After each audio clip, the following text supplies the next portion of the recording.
నమస్తే, నేను జాకిర్ హుసేన్. జగన్మోహన్ రెడ్డి గారు తల్లి మీద విజయం సాధించారనే చర్చలు జోరుగా సాగుతున్నాయి. సో తల్లి మీద విజయం సాధించడం ఏంటి, దీని గురించి క్లుప్తంగా డిస్కస్ చేద్దాం. ఒకసారి ప్రస్తుతం మనతోటి సీనియర్ జర్నలిస్ట్ సిఎస్ గారు ఉన్నారు. వెల్కమ్ చెప్పేద్దాం. హలో సార్, నమస్తే. నమస్తే. ఎస్, ఢిల్లీలో జగన్మోహన్ రెడ్డి గారి కేసు ఊరట లభించినట్టు తెలుస్తుంది. తల్లి మీద విజయం. సో ఏం చెప్తారు అసలుకి? ఇది ఇమీడియట్గా ఏమనుకుంటారు? లిక్కర్ స్కామ్ అనుకుంటారు. ఎస్, లిక్కర్ స్కామ్లో అరెస్ట్ లేకుండా ఢిల్లీ పెద్దలు ఆదుకున్నారు కాబట్టి లిక్కర్ స్కామ్లో అరెస్ట్ ఉండదు, ఊరట లభించింది అనుకుంటారు కదా. అది కాదు.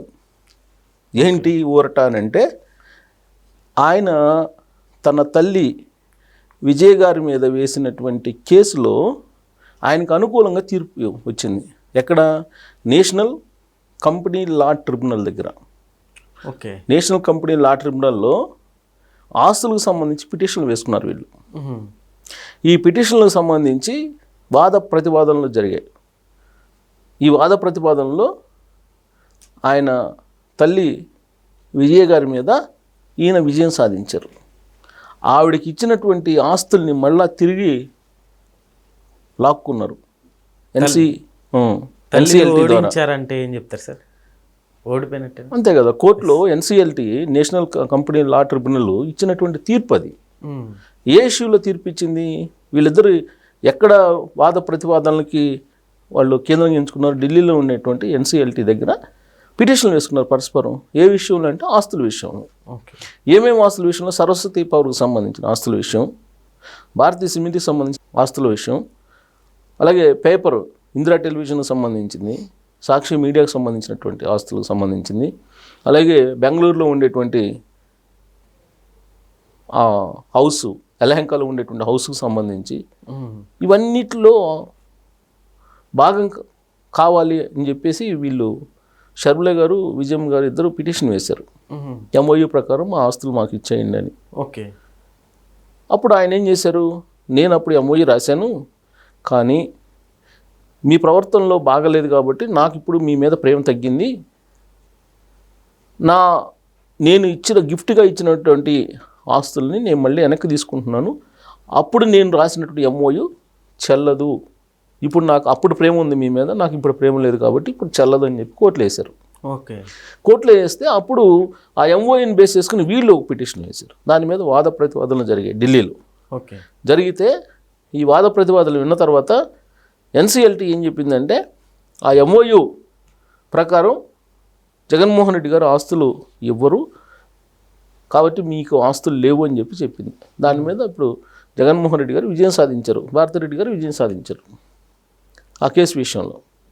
అసలు ఏంటి దీని పూర్వపురాలు అని అంటే, 2019 ఆయన ముఖ్యమంత్రిగా ఉన్నప్పుడే, ఆ రోజున బతికున్న రోజుల్లో రాజశేఖర రెడ్డి గారు చెప్పిన దాని ప్రకారం ఓకే, ఆయన తల్లి సమక్షంలో, అలాగే విజయసాయి రెడ్డి గారి సమక్షంలో, వైవీర సుబ్బారెడ్డి గారి సమక్షంలో ఒక ఎంఓయూ కుదుర్చుకున్నారని చెప్పి తెలుస్తుంది.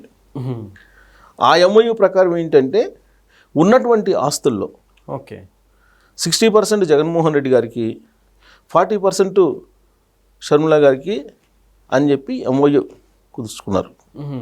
దాంట్లో భాగంగా ఈ ఆస్తుల్ని బదలా చేస్తూ కొన్ని షేర్లని, సరస్వతి పవర్కు సంబంధించిన షేర్స్ని వాళ్ళ మదర్ విజయ్ గారి పేరు మీద ట్రాన్స్ఫర్ చేశారు. ఆయన ఎంఓయూ రాశారు.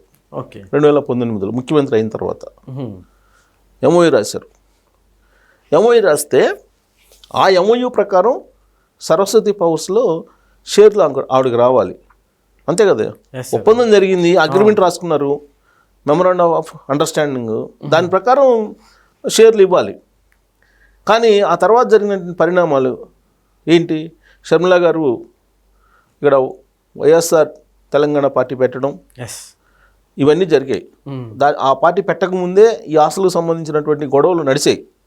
ఎందుకు నడిచాయి అని అంటే, షర్మిల గారు చెప్తున్న దాని ప్రకారం ఆస్తులు ఇవ్వద్దని చెప్పేసి తాడేపల్లిలో ఉండేటువంటి కీలకమైనటువంటి వాళ్ళు అడ్డం తిరిగారు. ఓకే. కాబట్టి ఆ ఎంఓయూ ప్రకారం ఆస్తులు ఇవ్వద్దు అని చెప్పి అడ్డం తిరిగారు అని చెప్పి షర్మిల గారు చెప్పారు. సరే, భారతీ పేరు గారు ఆవిడే చెప్పారు. భారతీ గారు చేసిన పని అని ఆవిడే కొన్ని సందర్భాల్లో, 1-2 సందర్భాల్లో ఎన్నికల ముందు కూడా అనేక వేదికల మీద చెప్పారు. ఓకే. సో కాబట్టి ఆస్తులు మళ్ళీ రాసుకున్న దాని ప్రకారం కాకుండా మొత్తం ఆస్తులు నావేను, మా నాన్న గారి నుంచి సంక్రమించిన ఆస్తులు మొత్తం నావేనని ఆయన మొత్తం ఇప్పుడు ఓన్ చేసుకున్నారు. ఇప్పుడు షర్మిల గారికి విజయమ్మ గారికి ఆస్తులు లేనటువంటి పరిస్థితికి వచ్చేసారు ఇప్పుడు. ఓకే. సో ఎంఓయూని చల్లదు అని చెప్పేసి ఇప్పుడు నేషనల్ కంపెనీ లా ట్రిబ్యునల్ చెప్పేసింది. ఓకే. సో ఇప్పుడు మరి వీళ్ళ పరిస్థితి ఏంటి? షర్మిల గారు విజయమ్మ గారి పరిస్థితి ఏంటి? ఇప్పుడేం చేస్తారు వాళ్ళు? ఎన్సిఎల్టీ ఇచ్చినటువంటి తీర్పుని సవాల్ చేస్తూ హైకోర్టులో పిటిషన్ వేస్తారు. ఓకే. ఇక హైకోర్టు నుంచి మళ్ళీ మొదలవుతుంది యుద్ధం వీళ్ళ మధ్య. సో ఇంట్లో కుటుంబ తగాదాలంటే ఇవి. ఆల్రెడీ షర్మిల గారిని బయటికి పంపించేశారు, విజయమ్మ గారిని బయటికి పంపించారు అనేది ఎన్నికల్లో షర్మిల గారు చెప్పారు కదా, ఆస్తుల కోసం ఏదైనా చేస్తారని చెప్పి. యాక్చువల్గా ఉన్నటువంటి ఆస్తుల కంటే కూడా జనరల్గా రాజకీయ నాయకులకి, జగన్మోహన్ రెడ్డి గారికి అనే కాదు, కాదు ఎక్కువ ఉండొచ్చు ఆయనకి, జనరల్గా బినామీ ఆస్తులు ఉంటాయండి చాలామందికి, ఎక్కువ మందికి బినామీ ఆస్తులు ఉంటాయి. ఈ బినామీ ఆస్తుల కోసమే వీళ్ళు గొడవ పడేది. అసలైనటువంటి ఆస్తుల్ని ఎలాగో చట్ట ప్రకారం వస్తాయి. ఓకే. ఇప్పుడు ఒక తండ్రికి 4 పిల్లలు ఉంటే 4 పిల్లలకి సమానంగా వస్తుంది, వారసత్వ ఆస్తి వస్తుంది. ఒకవేళ రాకపోతే అది కోర్టులో అయినా ఆటోమేటిక్గా వచ్చేస్తుంది. కానీ ఇక్కడ అది కాదు. ఇక్కడ ఏంటి ప్రాబ్లం? రాజకీయ వారసత్వం కోసం జరుగుతుంటుంది వారు. అలాగే బినామీ ఆస్తులు ఉంటాయి చాలా. ఈ బినామీ ఆస్తుల కోసం ఎక్కువగా తేడాలు వస్తుంటాయి. ఓకే. ఇప్పుడు మనకి తెలంగాణలో తీసుకుంటే, తెలంగాణలో కేటీఆర్ గారికి అలాగే కవిత గారికి మధ్య కూడా ఇలాంటిదే అనేది కదా చర్చ.